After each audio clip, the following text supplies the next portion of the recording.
Take it away, Liz. Okay. Let's get the ball rolling. Greetings, everybody. Thank you so much for being here. I know a few people are still wandering in, so to speak, but we're going to get started. I'm Liz Nichols, and I am going to be your MC tonight for this month's SAC, Storytelling Association of California, Genre Stories series. And it's going to be Folktales tonight. So if that's what you came for, you're in the right place. I also, before anything else, want to acknowledge and make sure everybody knows that Andrew Laufer is, wave your hand, Andrew, right? He is our tech host extraordinaire, pretty much for this series, I think. And so thank you so much. We couldn't do this without you. And also, before we go any further, to really thank Ed Lewis. Wave your hand, Ed. Ed, who came up with this idea during the pandemic of something that would bring us together. And I will say I am a former SAC board member from an era long ago, not far away, but long ago, when SAC, what we did on the board really was mostly around the Bay Area Storytelling Festival, which was how SAC got started.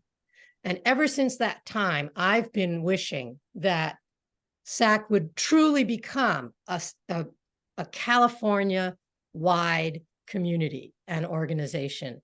And it has. And I think a lot of the credit goes to Ed and this program. I feel personally, for me, that I'm getting to know.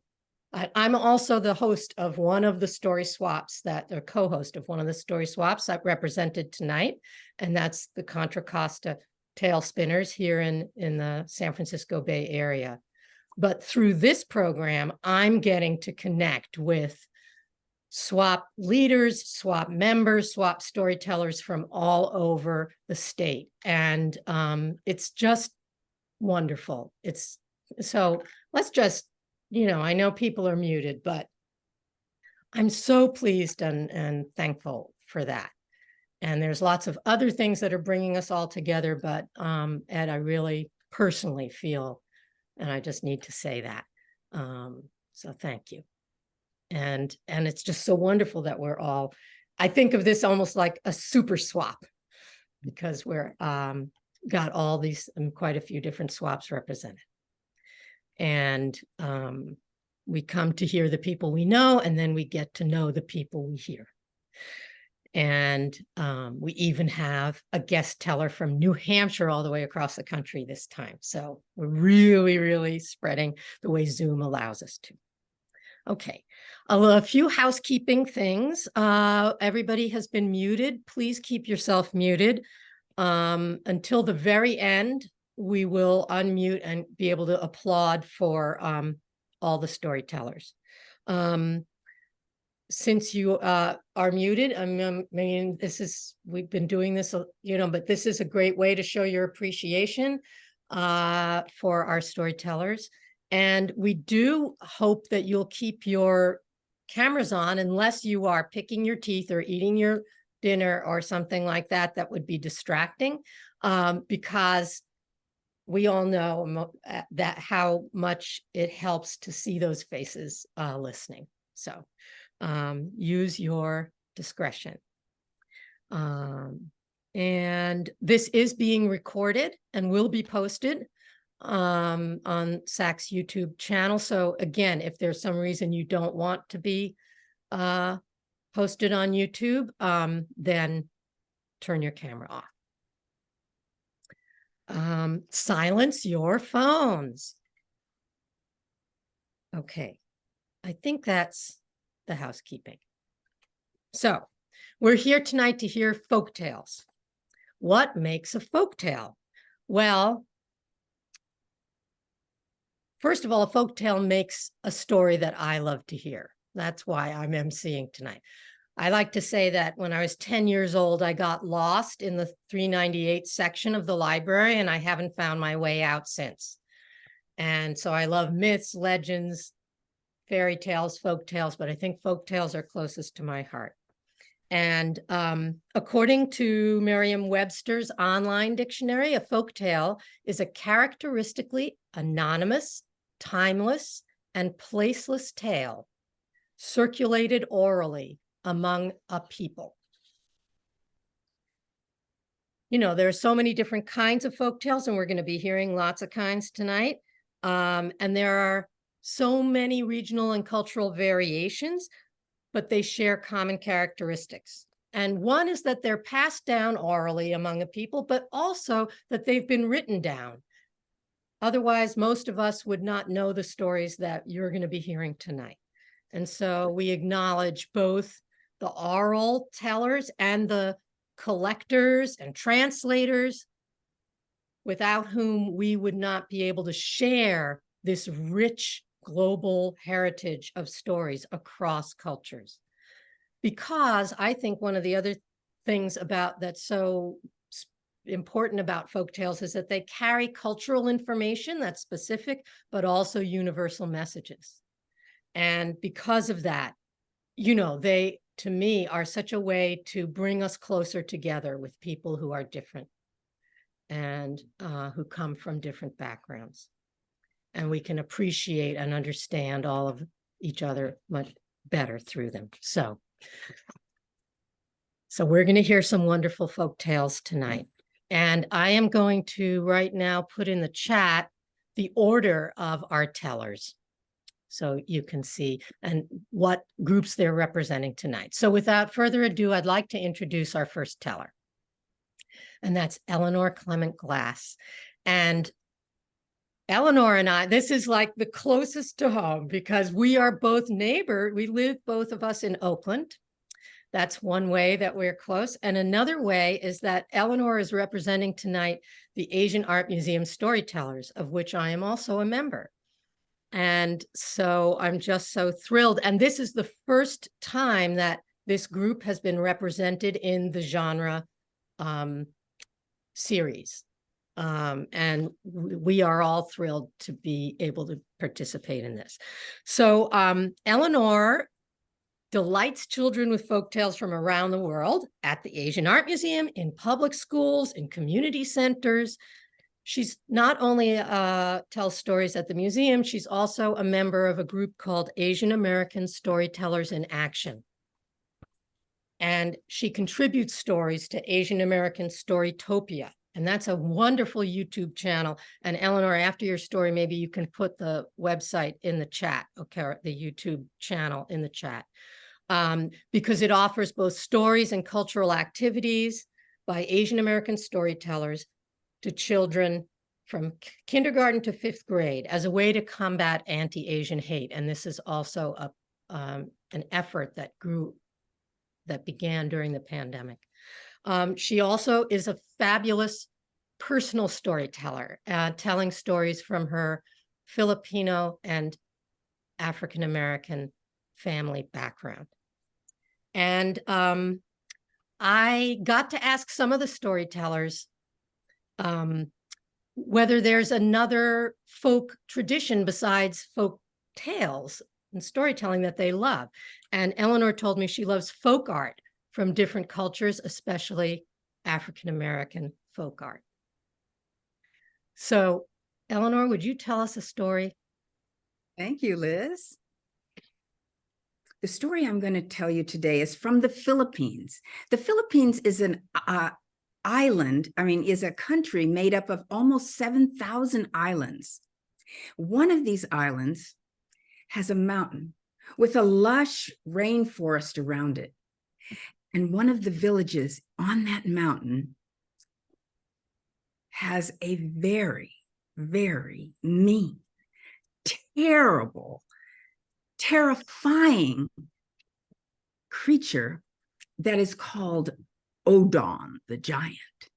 Now, Odon the giant loves more than anything else in the world to crush and to stomp, bump, bump, bump, anything that is smaller than he is, whether it's an animal, a tree, a plant, bird, people, anything that is smaller than he is. Now, Odon is so big, he's so tall that if you look up at your ceiling right now and he was walking across that room, you would see a dirty, greasy mark all the way across your room because of the mop of messy, crazy hair that's always dirty. And he has to bend down to be able to come into rooms like ours. Now, Odon the giant terrorized the villagers. They were hiding in their homes or behind bushes. Animals would not want to come out to forage for food, and birds tried to swing by the village as fast as they could so they wouldn't be caught by Odon the giant. Now, one day, a little peacock bird. Now, if you look at your thumb, this little bird was smaller than your thumb and had beautiful colors of orange and green and yellow and blue. And every time she fluttered, she looked like a blur, a rainbow blur. Now, Odon had been trying to catch her for many, many months, but she had always been able to escape. But this time, when she got away from Odon, she said, "This is enough." She had had it. And so she enlisted 4 of her friends to try to make a plan to get rid of Odon the giant. She called her friend the mosquito. She had another friend who was a bedbug.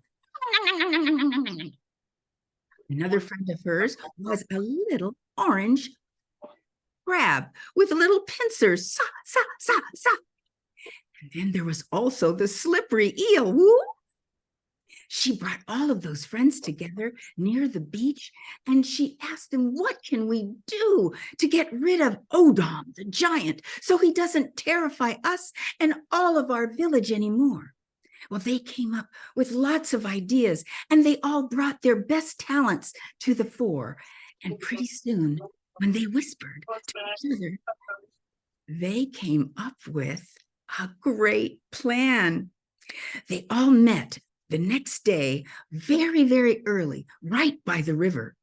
And they all got close to this half of a coconut shell. Now, the little crab went into the coconut shell, so did the mosquito. The little decoy bird sat on the edge of the little coconut shell, and the bedbug was also in that coconut shell. Now, the eel, because she could swim, would just swim right by that coconut shell as it bobbed along, riding the flow of the river down to where Odon the giant lived. It was an all-day trip, and they got very, very close to where he lived right about sunset. And when they looked up, they looked at the sky, which was being painted beautiful colors of lavender and pink and blue and yellow. They pushed the coconut shell to the side, and they all made their way through the rainforest to where Odon the giant lived. Like other people in this village, he lived on with a thatched roof, a grass hut that was on high, high stilts, so that when the monsoons came, the waters could go by and not wash everything away. Each hut had a bamboo ladder that went up to the porch. Now, the peacock bird and the little mosquitoes, they flew right on up to Odon the giant's door. The crab was able to latch on to each of the rungs, and the little bedbug caught a ride right on the back of that little crab. And the eel wound himself around and then pulled himself up every rung of that ladder. Finally, all of the friends were standing right in front of the huge door, but together they pushed that door until it opened just a crack, just enough that all of them could rush inside. They each knew what they were supposed to do. So Mosquito landed right on the back of Odon the giant's rocking chair. She waited. The little bed bug found Odon the giant's bed and nestled underneath the covers for when he came later. The little orange crab found a basin of water right on the kitchen table, slooshed right in and waited for Odon the giant. Now, the slippery eel wound herself very tightly and hid right beside the door where Odon the giant would come in and leave. They waited patiently until they heard him walking close to the house. Bump, bump, bump. They heard him coming up the bamboo ladder. Bump, bump, bump. They heard him on the porch coming toward the door. Bump, bump, bump. And then they heard him open the door. Odon the giant was so tired from having crushed and stomped anything he could get his hands on that day that he just plopped into his rocking chair. And as he started rocking, who was on the rocking chair? Do you remember? Yes, it was the mosquito. And that little mosquito went to work. Started biting him all over. He didn't know what was biting him. Oh no, what is that? Odon the giant was so flustered that he rushed over to the bed. He jumped on the bed and closed the mosquito net tight. Mosquito couldn't come in anymore. But who was in the covers of that bed? Yes, it was. It was the bed bug. And that bed bug went to work biting Odon wherever she could. Chomp, chomp, chomp, chomp. And that Odon the giant was battering himself trying to get away from the bites. Oh, he threw open the mosquito net and threw off the covers, and he went flying over to the fireplace where he grabbed a candle. And he wanted to see what was happening in his house, that he was getting bit everywhere he went.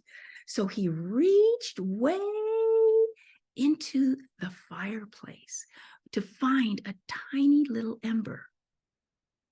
But that little decoy bird had found the cool embers in the front and had covered herself all the way up to her eyes with the cool ashes. So when Odon the giant reached over her to get that ember, she started fluttering her wings, and those ashes flew up into Odon the giant's eyes.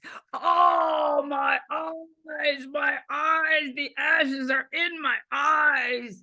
So he ran over to the kitchen table where he knew there was a big basin of water. Sploosh! He splashed right into the water, and he was trying to wash off the ashes. But who was in that basin of water? Yes, it was the little orange crab. And that orange crab grabbed hold of the bottom lip of Odon the giant and squeezed as hard as she could.